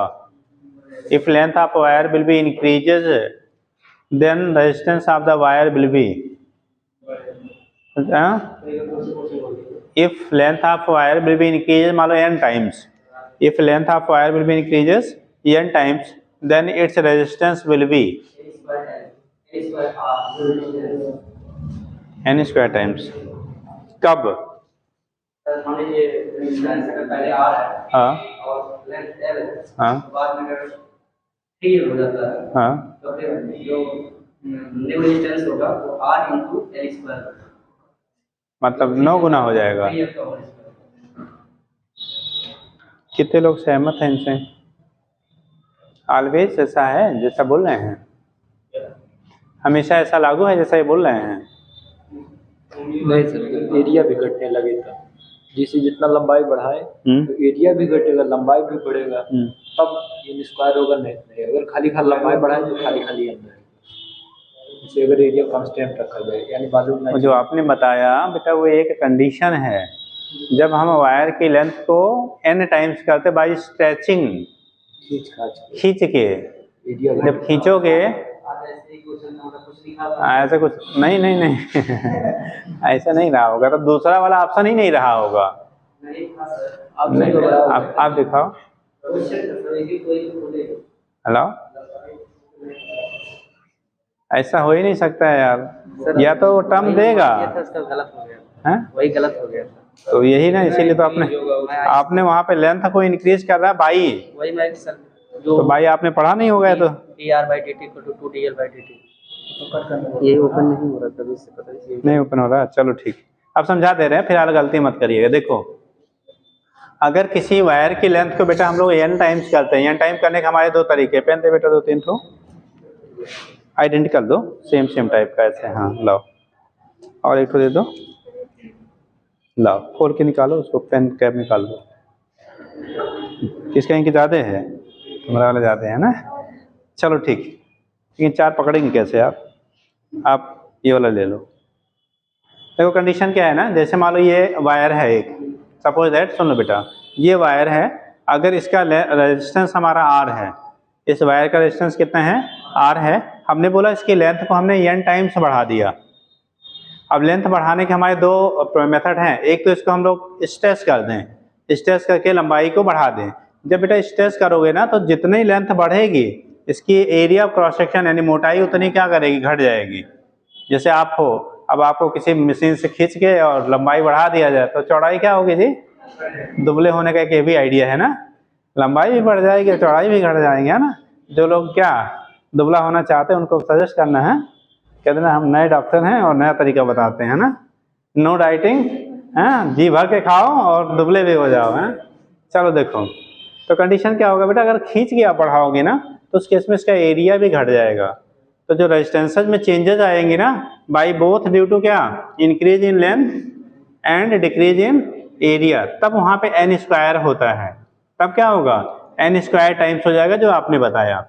दूसरा तरीका है, हमने लेंथ को n टाइम्स बढ़ाया लेकिन क्या क्या करके, आइडेंटिकल वायरों को ऐड करके, जैसे हमने जोड़ दिया ऐसे ऐसे, देखो ठीक, अभी तो n टाइम्स बढ़ गया ना, बढ़ा, लेकिन क्या हो गया, ये हमने आइडेंटिकल वायर को क्या किया है, ऐड करके बढ़ाया।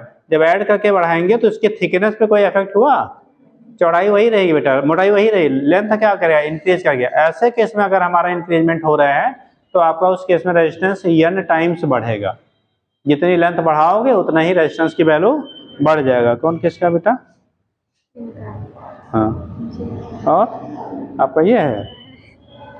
चलो देखो, तो लिखिएगा, हेडिंग करो, स्ट्रेचिंग ऑफ, अच्छा ये मेरा वाला बेटा, हाँ, स्ट्रेचिंग, हाँ, स्ट्रेचिंग ऑफ वायर, ऐसे करो, effect on resistance of stretching of wire.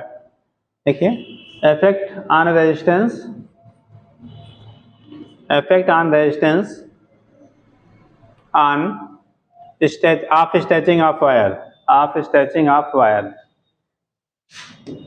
देखो, अगर हमने स्ट्रेच लिख लीजिएगा, इसमें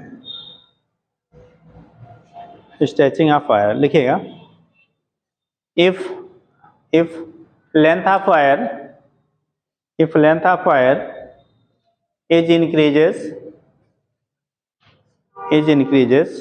बहुत गंदा गंदा लिख रहे हो यार, तो सही लिखो, अरे निकल के हाथों का मतलब का, घर पे मिट्टी में लगा के सर कपड़ा पहनते हो, अरे सुंदर ही लिखो, ठीक, मैसेज तो गया था। वो डॉक्टर बनने के बाद तो बात की बात है, अभी तो पहले साफ साफ लिखो, जब तक डिग्री नहीं मिल जाती तो साफ साफ लिखना पड़ता है, हाँ। चलो देखो, क्या लिख रहे थे बेटा, if length of wire is increases n times by stretching the wire, then देखो, अगर ये है बेटा, ये सपोज दैट पहले वायर था, इसके एरिया ऑफ सेक्शन की वैल्यू हमारी a है, लेंथ l है, इसका रेजिस्टेंस लिखेंगे R equal to rho L by A होगा, R equal to rho L by A हुआ।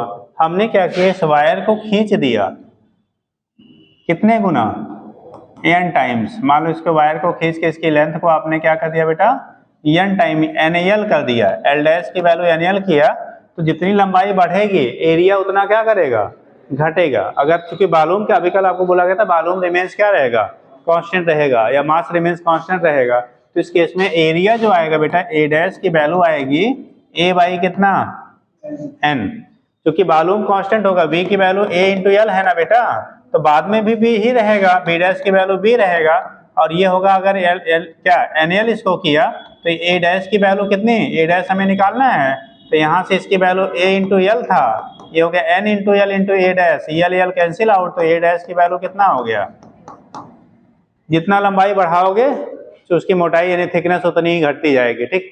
अब रेजिस्टेंस निकालोगे तो आर डैश की वैल्यू आएगी rho into L dash upon कितना, ए डैश, ठीक। अब यहाँ से रखो, रो एल डैश की value n into L upon A by n ऊपर जाएगा तो हो गया n square rho into L by A, और इसकी वैल्यू हम लोगों ने यहाँ लिखा है कितना, r है, तो आर डैश की वैल्यू कितनी होगी, n स्क्वायर इंटू आर। अगर आप खींच के बढ़ाओगे बेटा, ध्यान रखना है, अगर हमने उसको स्ट्रेच करके उसकी लेंथ को n टाइम्स इंक्रीज करेंगे तो जो रेजिस्टेंस होगा वो पहले का कितना होगा, n स्क्वायर टाइम्स बढ़ जाएगा। जैसे 2 गुना बढ़ा दिया तो रेजिस्टेंस 4 गुना हो जाएगा, आप 5 गुना बढ़ा देंगे तो रेजिस्टेंस 25 गुना बढ़ जाएगा, आप 10 गुना बढ़ाएंगे तो रेजिस्टेंस 100 टाइम्स बढ़ जाएगा। कब? जब स्ट्रेच करके आपने बढ़ाया तब। ठीक, तो पहला पॉइंट नोट कर लीजिए ऐसे डायग्राम के साथ। ठीक,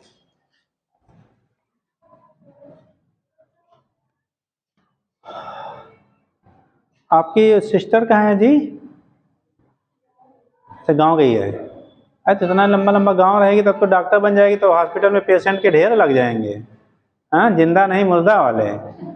हाँ हाँ, क्या होंगे साहब? कुछ तो बोले हैं आप। अरे सर मैं बोला कि और डॉक्टर एक्सचेंज नहीं होते ड्यूटी। अरे तो बाबा ऐसा ऐसा सब डॉक्टर रहेंगे तो भाई, जब आप नहीं करोगे तो दूसरे से उम्मीद क्या करोगे? हैं, कहोगे हम बनेंगे क्या आर्मी वाले, और कह देंगे पड़ोसी जाएगा लड़ने के लिए। हाँ हाँ, तो इसीलिए बोला जा रहा है ना, हमेशा जाते रहिए। चलो देखो, तो हो गया बेटा। अब मान लो हमें पढ़ाने आना है, हम कहे पड़ोसी पढ़ा देगा, तो फिर पड़ोसी पढ़ाएगा नहीं पढ़ाएगा तो पड़ोसी जानेगा। हाँ हाँ, हो गया। R dash equal to n square into R, मतलब रेजिस्टेंस की वैल्यू आपकी n times n square times क्या होगा, बढ़ जाएगा बेटा। ठीक,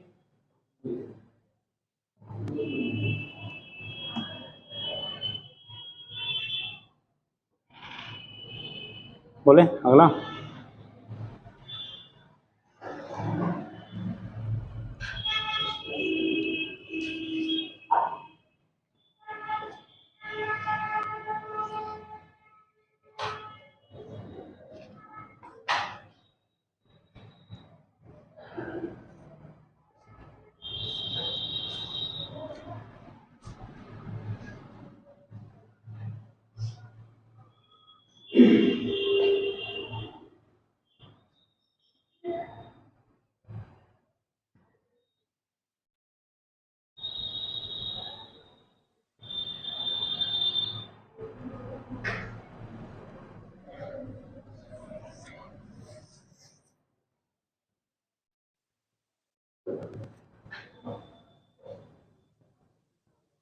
अगला पॉइंट लिखिएगा।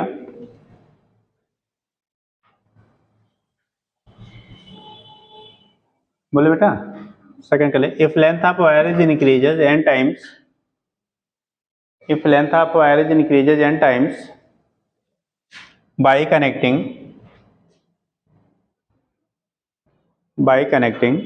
identical wires,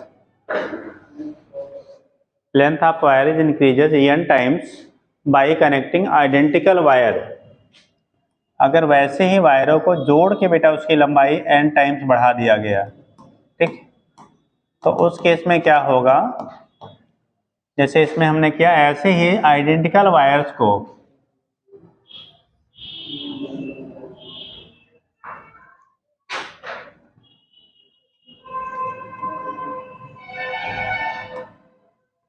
ऐसे आइडेंटिकल वायर को बेटा कनेक्ट करके इसकी लेंथ को क्या कर दिया आपने, NL कर दिया। कितना कर दिया? NL कर दिया। ठीक, और एरिया रिमेन्स हमारा कितना है, यही है। मटेरियल की वैल्यू सेम सेम है भाई, आप आइडेंटिकल जोड़ रहे हैं तो एरिया तो चेंज होगा नहीं। इस केस में आपको जो मिलेगा, आर डैश की वैल्यू आएगी बेटा रो into L dash upon A dash, value है रो, एल डैश की वैल्यू NL अपान ए, यहाँ से देखो n कॉमन कर लो तो रो L बाई ए हो जाएगा, और इसकी वैल्यू हमारा r के बराबर है, तो r डैश की वैल्यू n इंटू कितना होगा, r होगा। तो अगर हम लोग आइडेंटिकल वायर्स को कनेक्ट करके बेटा n टाइम्स करेंगे उसकी लेंथ को, तो उस केस में आपको रेजिस्टेंस की वैल्यू पहले के रेजिस्टेंस का n टाइम से ही बढ़ेगा। ठीक,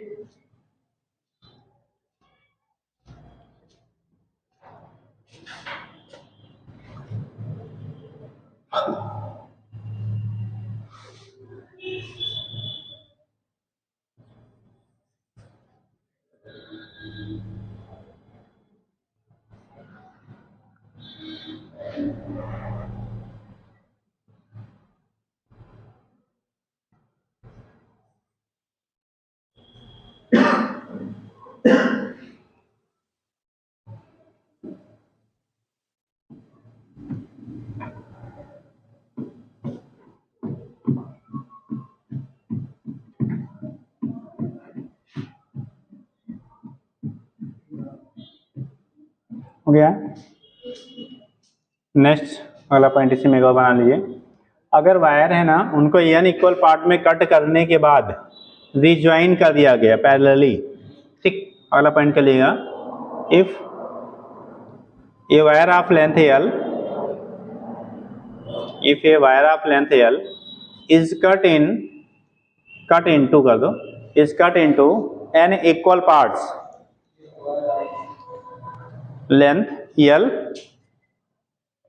ठीक, length L is cut into n equal parts,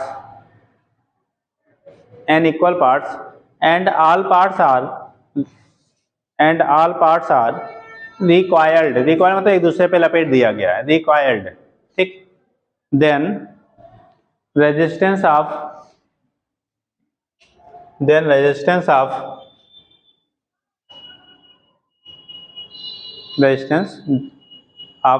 final combined wire is, या फाइनल कंबाइंड जो भी कर लो, वायर इज, जैसे ये था बेटा, मान लो पहले इसका लेंथ L था, एरिया क्रॉस सेक्शन A था, रेजिस्टेंस आपका R था, ठीक। तो R की वैल्यू रो L बाई ये होगा। इसको n पार्ट में काटा, कितने पार्ट में, इसी को n पार्ट्स में ऐसे ऐसे कट कर दिया, n पार्ट्स में क्या किया, n इक्वल पार्ट में कट कर दिया, और कट करने के बाद फिर से रिकॉयल कर दिया गया, मतलब ऐसे बना लो आप,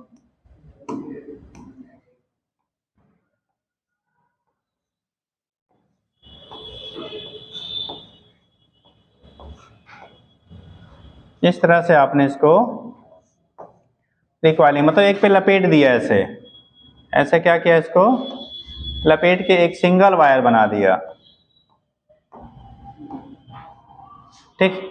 तो जब इस तरह से रिकॉयल आप कर देंगे तो इसकी जो लेंथ होगी बेटा, n पार्ट में काटा ना, तो n पार्ट में काटेंगे तो L बाई क्या होगा, अब तक खींचा था तो n टाइम्स बढ़ाया था, आपके कट किया तो क्या होगा, L बाई n हो जाएगा। एरिया कितना हो जाएगा आप बता दो, एरिया कितना होगा बेटा, अब जो वायर बनेगा ना कॉइल करने के बाद, उसकी एरिया कितनी होगी, क्रॉस सेक्शनल एरिया, जल्दी बोलो। एरिया जब रिकॉयल कर देंगे तो उसका एरिया टोटल कितना हो जाएगा, इस वाला जो बन रहा है इसका एरिया जो ए डैश होगा, ए डैश की वैल्यू कितनी होगी, बोलेगा नहीं कोई, n इंटू ए, बी क्या है, बी तो कुछ अभी है ही नहीं यार डाटा इसमें।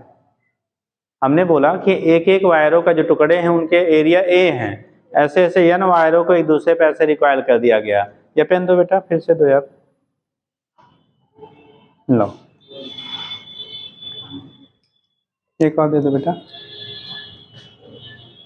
चलो देखो, ये था ना जैसे एक था, अब एक का एरिया ए है, ऐसे चार को हमने इकट्ठा कर लिया तो एरिया 4 गुना नहीं हो जाएगा यार, अरे भाई मोटाई एक ही, कैसे कर लो, शुद्ध हिंदी में ए था, तो अब 4 को जोड़ दिया तो 4A 4A नहीं हो जाएगा, इसमें कौन सा ऐसा हार्ड पूछ लिया जी, हाँ भाई एक की थिकनेस कितनी थी, ए थी, तो ऐसे ऐसे को हम लोगों ने क्या किया, उल्टा हो गया, ऐसे को हम लोग क्या किया, जब रिकॉयल कर दिया, ले बेटा, तो उस कंडीशन में क्या होगा, टोटल उसका उतने गुना हो जाएगा ना, तो बैठो, तो यहाँ पे एरिया जो हो जाएगा n इंटू कितना हो जाएगा, ए, तो जब रेजिस्टेंस आप निकालोगे तो r डैश की वैल्यू होगी rho into L dash upon A dash, आपकी बात रो, एल डैश की value l by n, A dash की वैल्यू n इंटू ए, नीचे ये n नीचे आ जाएगा तो आएगा 1 upon n square into rho l by A, तो यहाँ से रिजल्टेंट वैल्यू आप निकालोगे तो r डैश की वैल्यू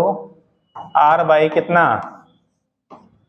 n स्क्वायर, जस्ट उसी का उल्टा, स्ट्रेच करके जब n टाइम बढ़ाया था तो उस केस में जो उसका रेजिस्टेंस आता था वो n स्क्वायर टाइम बढ़ जाता था, हमने क्या किया, n पार्ट में कट करके रिकॉयल कर दिया, तो उस केस में उसका जो फाइनल रिजल्टेंट आपका क्या रेजिस्टेंस आएगा, वो पहले के रेजिस्टेंस का 1 अपान n स्क्वायर हो जाएगा। अगर केवल कहा गया होता है n पार्ट में कट किया तो ईच पार्ट का कितना होगा, तो क्या आता, r बाई n आ जाता, भाई रिकॉयल नहीं किया होता, खाली एक कट करने के बाद एक पार्ट का कितना पूछा जाता, तो क्या हो जाता, r बाई n हो जाता। ठीक है, तो याद रखिएगा कटिंग वाला स्ट्रेचिंग वाले उस पर पूछा गया है, कटिंग वाले पर भी नहीं पूछा गया, तो हो सकता है कुछ बदले तो पूछ ले आपसे। ठीक, हो जाएगा बेटा। चलिए इतना कर लीजिए, 4-5 मिनट टाइम है बेटा। लाओ आप लोगों को क्वेश्चन दो एक तो बता दें, तो है ना, लाओ लाओ जल्दी लाओ लाओ, जो हो जाएगा वही सही है।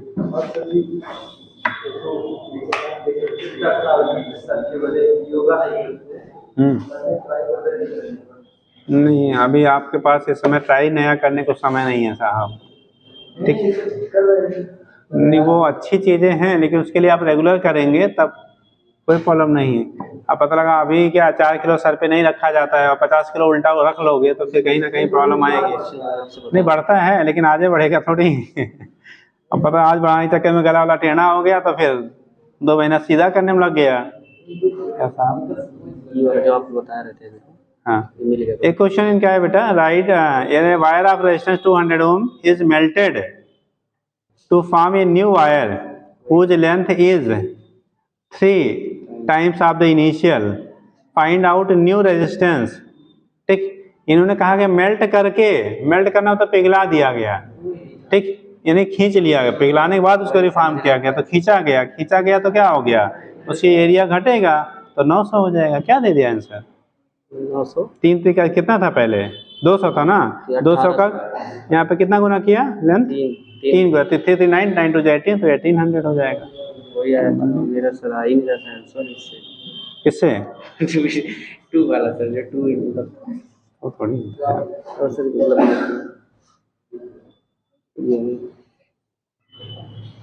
ये सुन लिया इनका क्वेश्चन, सुना दे सबको भाई, नहीं तो कहेंगे खाली क्वेश्चन था बेटा। एक क्वेश्चन सुन लीजिए, ऐसे कुछ लिखने की जरूरत नहीं है। ये wire of resistance 200 ohm is melted, पिघला दिया गया, melted and found a new wire whose length is 3 times of initial, उसकी लंबाई को 3 गुना बढ़ा दिया, 3 गुना बढ़ा दिया, मेल्ट करके बढ़ा रहे हैं। ठीक, आइडेंटिकल जोड़ के नहीं बढ़ाया, अगर कनेक्ट करके बढ़ा रहे हैं तब तो उतना ही रह जाता, जितने गुना बढ़ाते उतना गुना बढ़ता, लेकिन मेल्ट करके बढ़ाए तो पिघला के वायर को फैला दिया गया। तो उस कंडीशन में जो रेजिस्टेंस होगा पहले का स्क्वायर, तो 3 का स्क्वायर किया तो क्या 9 और पहले 200 था तो 9 × 200 बराबर क्या 1800 आ गया। ठीक, अगला क्वेश्चन बेटा, in the experiment for determination of speed of sound in air using resonance tube method, ठीक, the length of air column that resonates with fundamental mode of tuning fork is 0.1 meter, ठीक, the length is changed to 0.35 meter is resonance, it resonates with first overtone, ठीक, then find in correction 0.16 लेते बेटा इन correction एक। ठीक, तो 0.6 0.6 are है। ठीक, अब जो वैल्यू यहाँ पे दी गई है उसको आप रख दो, नहीं आ रहा है, 1 मीटर था, when length is change to 0.35 metre, तो 0.1 था 0.35, resonate with first overtone, value 2.5।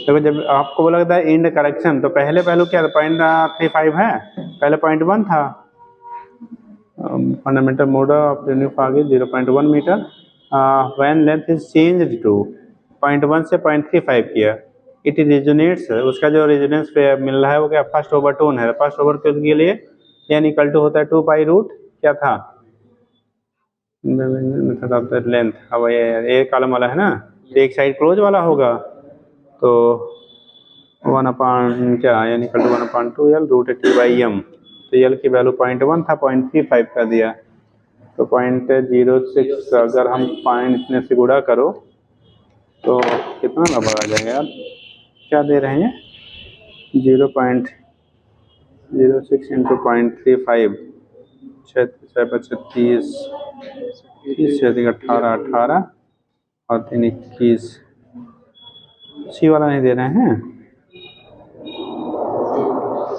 कर रहा था तब कैसे कर रहा था हम टेस्ट, तब कैसे कर रहे थे, इसको देखना पड़ेगा, देख लें, आगे बोलो, सी वाला बोल आना तो चाहिए, फिर वाले बच्चे कर लेंगे, अगला बोलो, वाला वही ये तो कल ही बताया था कि नहीं बताया था?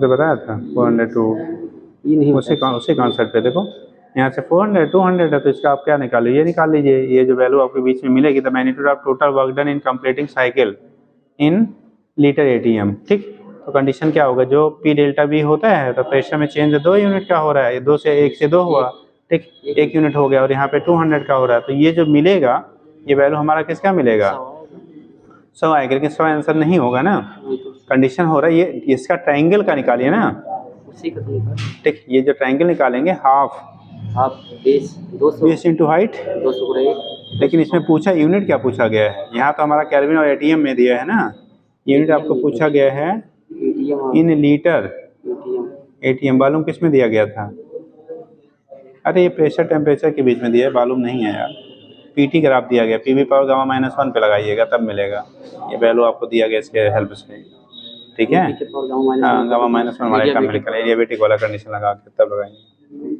एडियाबेटिक आइसोथर्मल के बेस पे, उसी बेस पे ही वही है। सर क्वेश्चन क्या था सर, अब कल पूछना, लेट हो जाएगा तो दिक्कत है।